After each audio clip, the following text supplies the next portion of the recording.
ایک نوجوان جس کی تعلیم بھی نہیں تھی اور شکل بھی عام سی تھی، یعنی شکل بھی عام سی اور عقل بھی عام سی، اور تعلیم بھی نہیں تھی۔ اس کی ایک خوبصورت کزن تھی۔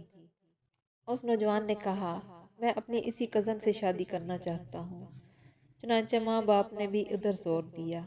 لڑکی والوں نے لڑکی سے پوچھا تو لڑکی نے شروع میں ہاں کر دی۔ نکاح ہو گیا، رخصتی بھی ہوگی، لیکن جب وہ آ کر اس کے پاس رہی تو اب اسے پتہ چلا کہ یہ تو پکا جاہل ہے۔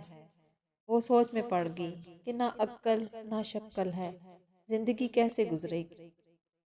چنانچہ اس لڑکی نے دل ہی دل میں اس نوجوان کو ناپسند کرنا شروع کر دیا، مگر خاموش رہی۔ شادی کے 3-4 دن بعد عام طور پر دلہنیں اپنے ماں باپ کے گھر جاتی ہیں، لہٰذا یہ لڑکی بھی چلی گئی۔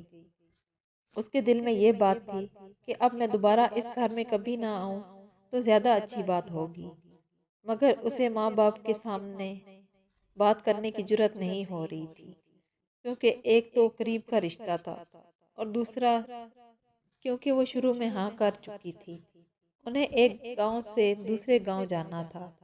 راستے میں اس نے خاوند سے کہا، مجھے پیاس لگی ہے۔ قریب ہی ایک کنواں تھا۔ خاوند نے جا کر ایک طرف گٹری رکھی اور کنویں سے ڈول کے ذریعے پانی بھرنے لگا۔ بیوی کے دل میں شیطان نے ایسی بات ڈالی کہ اس نے پیچھے سے اپنے خاوند کو کنویں میں دھکا دے دیا۔ جب دھکا دیا تو خاوند کنویں میں جا گرا۔ اس نے دل میں سوچا کہ اب یہ مر کھپ جائے گا اور ہمیشہ کے لیے اس سے جان چھوٹ جائے گی۔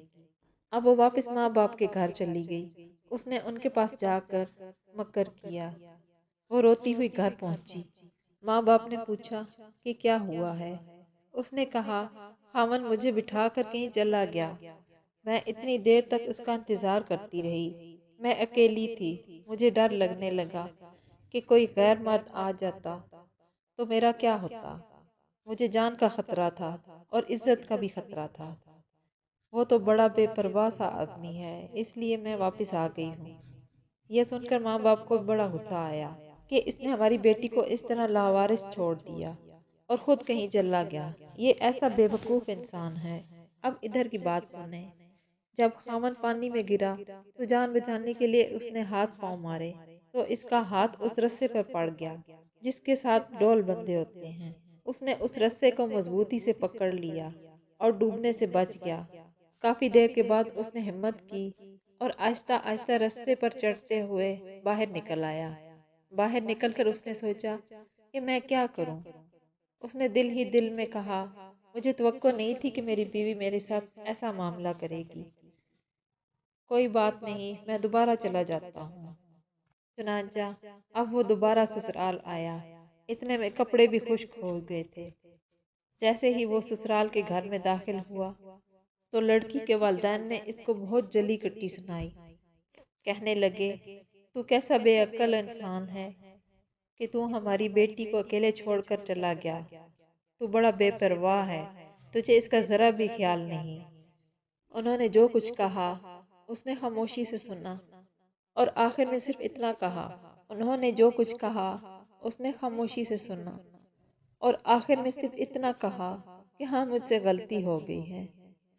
بہرحال آپ اپنی بیٹی کو بھیج دیں، ہمیں گھر جانے میں دیر ہو رہی ہے۔ جب انہوں نے دیکھا کہ یہ بہت شرمندگی کا اظہار کر رہا ہے تو انہوں نے پھر بیٹی سے کہا، کوئی بات نہیں، اب تم چلی جاؤ۔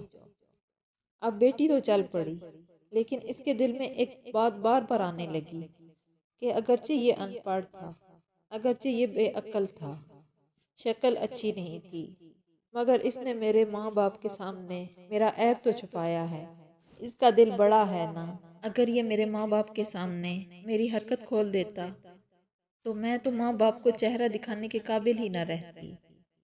اس ایک بات پر اس لڑکی کے دل میں خاوند کی ایسی محبت پیدا ہوئی کہ اس نے اپنی بقیہ پوری زندگی اپنے خاوند کی محبت میں گزار دی۔